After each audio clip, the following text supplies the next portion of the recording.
नमस्कार, आप देख रहे हैं इंडिया टीवी। आपके साथ मैं हूं मीनाक्षी जोशी। सुबह के 10 बजे का वक्त है और रोजाना की तरह लेकर मैं हाजिर हूं दमदार 10।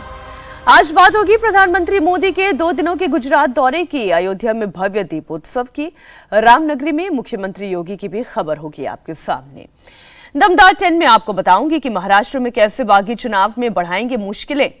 बात चुनाव आयोग के कांग्रेस को दिए जवाब की भी होगी। बुलेटिन में प्रियंका गांधी वाड्रा का क्या है इमोशनल कार्ड।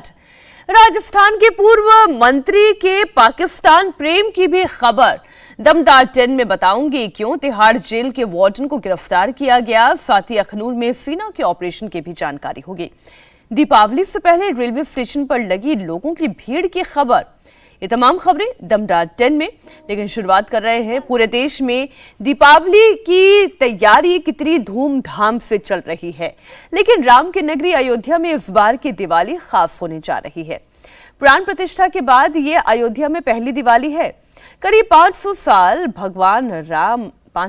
बाद भगवान राम अपने धाम में विराज चुके हैं, इसलिए इस बार अयोध्या में दिवाली का उत्साह देखते ही बन रहा है। अयोध्या प्रभु राम के स्वागत के लिए सज धज कर तैयार है और आज अयोध्या में 28 लाख दीपक जलाए जाएंगे और एक नया रिकॉर्ड बनाया जाएगा। इनमें केवल राम की पैड़ी पर ही करीब 25 लाख दियों को जगमगाया जाएगा। करीब 1.5 किलोमीटर के दायरे में 30,000 स्वयंसेवक इन दियों को सजाने में पूरे जतन से जुटे हुए हैं। पिछले 8 साल में अयोध्या में दीपदान के नए नए रिकॉर्ड बने। हर साल एक नया रिकॉर्ड बनता है। इस बार भी यहां 25 लाख दिए एक साथ जलाने का रिकॉर्ड बनाया जाएगा। करीब 30,000 लीटर सरसों के तेल से ये दीपक रोशन होंगे। अयोध्या का दीपोत्सव देखने और भगवान श्री राम का स्वागत करने के लिए आज खुद सीएम योगी आदित्यनाथ अयोध्या पहुंच रहे हैं। योगी आज दीपोत्सव में शामिल होंगे तो कल रामलला के दर्शन करेंगे। अयोध्या में आज का दीपोत्सव कितना सुंदर होने जा रहा है, इसकी एक झलक अभी देखने को मिल गई है। धनतेरस के मौके पर राम की पैड़ी पर पंडितों, साधु संतों और महिलाओं समेत 1100 लोगों ने आरती की। राम की पैड़ी का नजारा इस दौरान देखने लायक था। भव्य लेजर शो का आयोजन तो किया ही जाता है। राम की पैड़ी पर आरती, जब इतनी सारी आरती की थाल एक साथ एक मंत्रोच्चारण के साथ आगे बढ़ता हुआ यह समागम वाकई में किसी मंगल गान से कम नहीं है। जरा ये तस्वीर आप देखिए।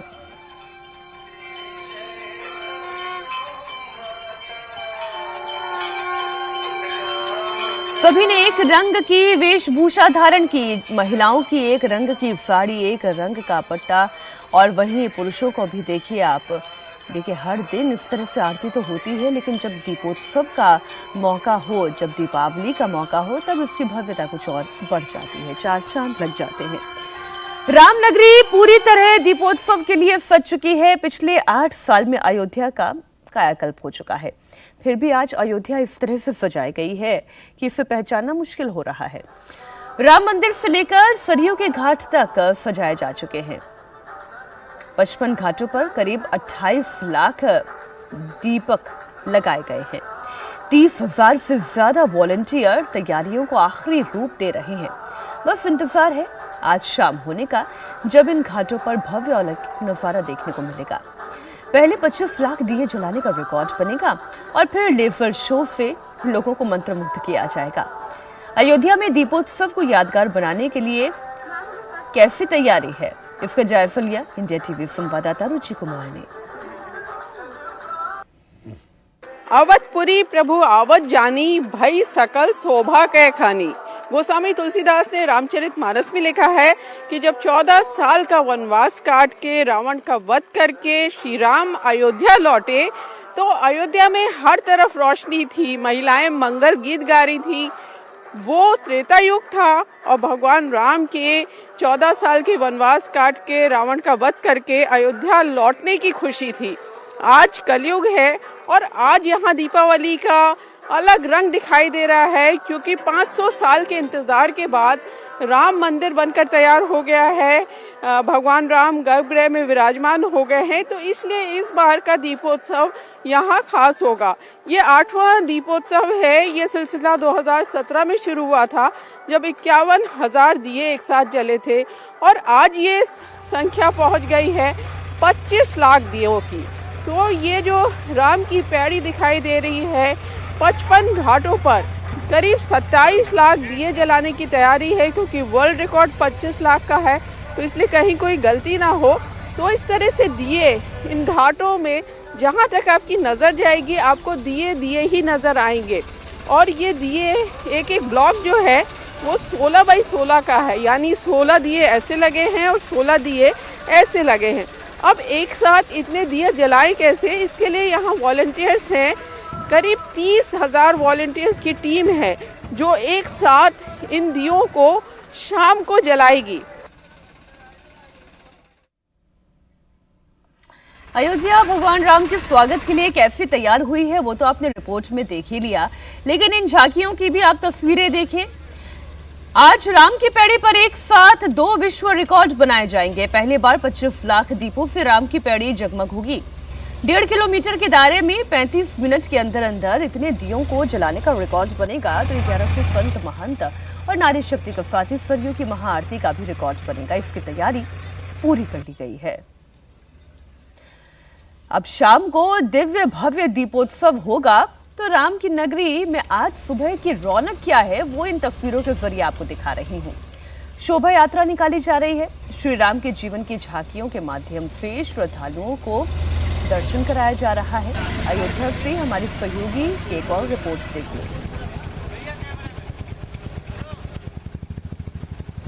शोभा यात्रा निकाली जा रही है और इस शोभा यात्रा में 7 झांकियां ऐसी हैं जो रामचरितमानस के जो स्वामी तुलसीदास जी ने लिखी है उसके 7 कांडों पर आधारित है।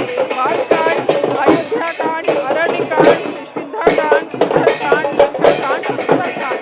यानी प्रभु राम के पूरा जो जीवन है वो इन झांकियों में दिखेगा। प्रभु राम हमारे साथ है, ये राजा रूप है, इस झांकी में बाल रूप भी है, शिक्षा ग्रहण करते रूप भी है, वनवासी राम भी है, रावण का रावण का वध किया वो राम भी है, और जब अयोध्या वापस लौटते हैं तो राजा राम भी है।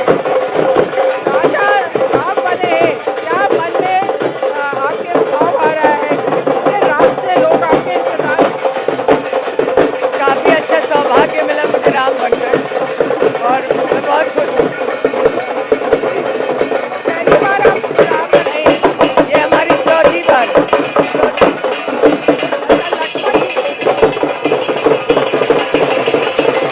14 साल का वनवास के बाद राजा राम के साथ रहे।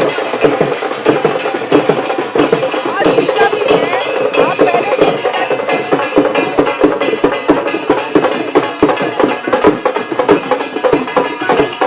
पहले भी काफी बार परफॉर्म कर चुके हैं। हम अयोध्या से ही हैं, बधावा लोक नृत्य करते हैं। तो आज सीता माँ का स्वरूप लेने का सौभाग्य प्राप्त हुआ, ये हम लोग बहुत खुश हैं आज।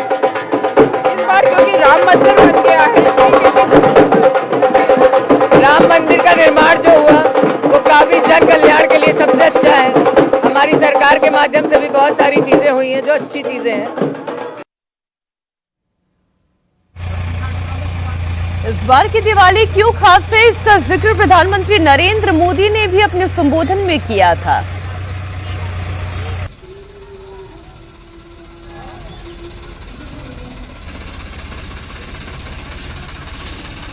इस साल की दीपावली बहुत खास है, बहुत विशेष है। आपको होगा कि भाई दिवाली तो हर बार आती है, इस बार विशेष क्या हो गया? मैं बताता हूं विशेष क्या है। 500 वर्षों के बाद प्रभु श्री राम अयोध्या के अपने भव्य मंदिर में विराजमान है और उस भव्य मंदिर में विराजमान होने के बाद ये पहली दीपावली है और इस दीपावली की प्रतीक्षा में कई पीढ़ियां गुजर गई, लाखों लोगों ने बलिदान दिए, यातनाएं झेली। हम सभी बहुत सौभाग्यशाली हैं जो ऐसी विशेष खास भव्य दिवाली के साक्षी बनेंगे। हमारे सहयोगी रुचि कुमार इस वक्त अयोध्या में ही मौजूद है। रुचि, आपने तो अयोध्या को उस वक्त भी देखा था जब इस तरीके की रौनक वहां नहीं हुआ करती थी, लेकिन अब राम मंदिर में रामलला के प्रतिष्ठान के बाद अब हम एक अलग तरीके की अयोध्या देख रहे हैं। इस बार क्या नया रिकॉर्ड बनने जा रहा है, क्या झांकी निकल रही है? बिल्कुल, अयोध्या की रौनक ही मीनाक्षी बदल गई है। और जब से राम मंदिर बना है करीब 12 करोड़ श्रद्धालु यहाँ पर अयोध्या आ चुके हैं, अयोध्या धाम। अब क्योंकि दीपावली है, दीपोत्सव है, 8वां दीपोत्सव है, तो इसका भी लोग इंतज़ार करते हैं, क्योंकि 2017 में यहाँ पर 51,000 दिए जलाए गए थे और आज करीब 25 लाख दिए जलाकर रिकॉर्ड बनाने की तैयारी है। जलाए जाएंगे 27 लाख, और अगर हम पूरे अयोध्या की बात करें तो 30 लाख दिए जलाने का टारगेट है। 27 लाख इसलिए जलाएंगे क्योंकि राम की पैड़ी और जो दूसरे घाट हैं वहाँ 25 लाख में रिकॉर्ड बनेगा। कुछ दिए बुझ जाते हैं, कुछ टूट जाते हैं, तो इसलिए ज़्यादा दिए जलाए जा रहे हैं वहाँ पे। तो ज़बरदस्त तैयारी है यहाँ पर, और इस समय यहाँ शोभा यात्रा निकलने की तैयारी हो रही है। ये जो पूरे राम पथ से जाएगी, साकेत कॉलेज से शुरू होगी और राम कथा पार्क तक ये जाएगी शोभा यात्रा, और इसमें भगवान राम के जीवन से जुड़े सारे प्रसंग आप मीनाक्षी देख सकती हैं। जो 7 कांड हैं रामचरितमानस में, वो यहाँ पर आपको उनकी झलक यहाँ पर दिखाई देगी। बाल कांड से ये सिलसिला शुरू होगा, फिर अयोध्या कांड, अरण्य कांड, किष्किंधा कांड, सुंदर कांड, लंका कांड और फिर उत्तर कांड। अब ये लंका कांड की झांकी है। आगे आप चलेंगी तो आपको सुंदर कांड दिखाई देगा। भगवान राम का बाल रूप भी होगा, बालक राम भी होंगे, उनका जो विवाह हो रहा है वो भी होगा, शिक्षा बीच में उनकी आएगी, फिर वो वनवासी राम होंगे, उसके बाद रावण का वध करेंगे और फिर राजा बड़ी तैयारी होती है अयोध्या में और इन तैयारियों को देख के बड़ा अच्छा लगता है। रुचि, बहुत शुक्रिया आपका इन तमाम खूबसूरत तस्वीरों के लिए। और अब बात होगी महाराष्ट्र विधानसभा चुनाव की। महाराष्ट्र विधानसभा चुनाव के लिए नॉमिनेशन खत्म हो चुका है और इसके साथ ही सभी 288 सीटों के लिए पिक्चर क्लियर हो चुकी है, लेकिन बागियों ने महायुति और महाविकास अघाड़ी की मुश्किलें बढ़ा दी हैं। महायुति में भी कई सीटों पर बागियों ने पर्चा दाखिल किया है। तो महाविकास अघाड़ी की बात करें तो महाविकास अघाड़ी में भी कई सीटों पर बागी गठबंधन के लिए सिरदर्द बने हुए हैं। बागियों को देखते हुए महाविकास अघाड़ी ने आज एक बड़ी बैठक बुलाई है। अब से थोड़ी देर में ये बैठक होने वाली है। बताया जा रहा है कि बैठक में बागियों को कैसे मनाया जाए, इस फॉर्मूले पर चर्चा होगी और बागियों को मनाने की कोशिश भी की जाएगी, क्योंकि महाराष्ट्र में 4 नवंबर तक नामांकन वापसी की तारीख है। यानी अगर बागियों को मनाने में सफल रहते हैं तो ये बागी अपना नामांकन वापस ले सकते हैं।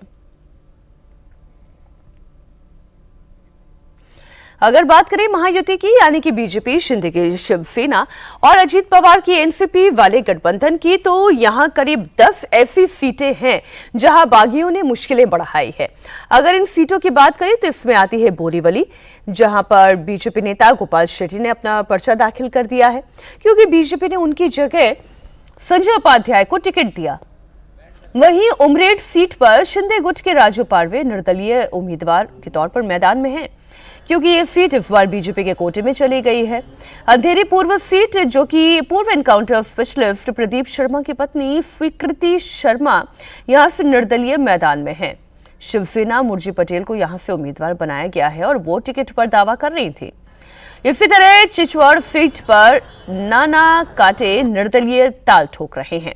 वो अजीत गुट के एनसीपी के नेता हैं और ये सीट बीजेपी के कोटे में चली गई है। जिस सीट की सबसे ज्यादा चर्चा है वो है मानखुर्द शिवाजी नगर, जहां से शिवसेना और एनसीपी के फ्रेंडली फाइट आप देख सकते हैं, क्योंकि यहां से एनसीपी ने नवाब मलिक को मैदान में उतारा है, जबकि महायुति की ओर से ये सीट शिवसेना के कोटे में चली गई थी। काटोल सीट पर एनसीपी के नरेश अरसडे मैदान में हैं, क्योंकि यहां से बीजेपी उम्मीदवार उतारे गए हैं। नायगांव से छगन भुजबल के भतीजे समीर भुजबल निर्दलीय खड़े हैं। ये सीट शिवसेना के कोटे में चली गई है। मुंबई सीट पर बीजेपी के अतुल शाह ने शिवसेना की शायना एनसी की मुश्किलें बढ़ा दी हैं। शायना एनसी बीजेपी के नेता थी, लेकिन नॉमिनेशन से पहले उन्होंने शिवसेना पार्टी ज्वाइन कर ली। इसे पार्टी उम्मीदवार बनाया गया। इसी तरह बांद्रा ईस्ट से एनसीपी ने विशान सिद्दीकी को टिकट दिया है, जिसके खिलाफ शिवसेना के कुणाल मैदान में हैं। लेकिन जिस सीट को लेकर सबसे ज्यादा चर्चा हो रही है वो है मानखुर्द शिवाजीनगर की सीट, क्योंकि यहां से नवाब मलिक ने पर्चा भरा है, वो भी एनसीपी के टिकट पर उन्होंने पर्चा दाखिल किया है, जबकि ये सीट तो शिवसेना के कोटे की है। बीजेपी लगातार नवाब मलिक के नॉमिनेशन का विरोध कर रही थी, क्योंकि बीजेपी ने नवाब मलिक को दाऊद इब्राहिम का करीबी बताते हुए देशद्रोह समेत कई आरोप लगाए थे। इसी वजह से बीजेपी लगातार नवाब मलिक की उम्मीदवारी का विरोध कर रही है। समझौते के तहत ये सीट शिंदे गुट को मिली थी। मानखुर्द शिवाजी नगर विधानसभा क्षेत्र से नेशनलिस्ट कांग्रेस पार्टी का नामांकन भरा था, साथ ही में अपक्ष भी नामांकन दाखिल किया था और समय पे पार्टी की तरफ से एबी फॉर्म जमा कराया गया 2/55 को। और अब मैं चुनाव नेशनलिस्ट कांग्रेस पार्टी की तरफ से लड़ूंगा और इसके लिए मैं अजीत पवार जी, प्रफुल्ल पटेल साहब और स्टेट प्रेसिडेंट सुनील तटकरे जी का आभार मानता हूं कि उन्होंने मुझ पर विश्वास जताया है और निश्चित रूप से इस विधानसभा से हम विजयी होंगे। नवाब मलिक के नॉमिनेशन पर बीजेपी का स्टैंड भी सामने आ चुका है। महाराष्ट्र बीजेपी के अध्यक्ष चंद्रशेखर बावनकुले ने कहा कि महायुति में किसी भी प्रकार का मनमुटाव नहीं है, कुछ जगहों पर फ्रेंडली फाइट होगी जिसकी घोषणा कर दी जाएगी। हालांकि उन्होंने साफ कर दिया है कि नवाब मलिक की सीट पर बीजेपी प्रचार नहीं करेगी। विद्रोह नहीं है, कई जगह 2-3 जगह फ्रेंडली फाइट है, वो हम डिक्लेयर करेंगे। क्या लग रहा है अभी समीकरण क्या बैठ रहा है? महायुति का समीकरण अच्छे से हुआ है और हम अच्छे से लड़ रहे हैं, कोई भी मनमुटाव नहीं है।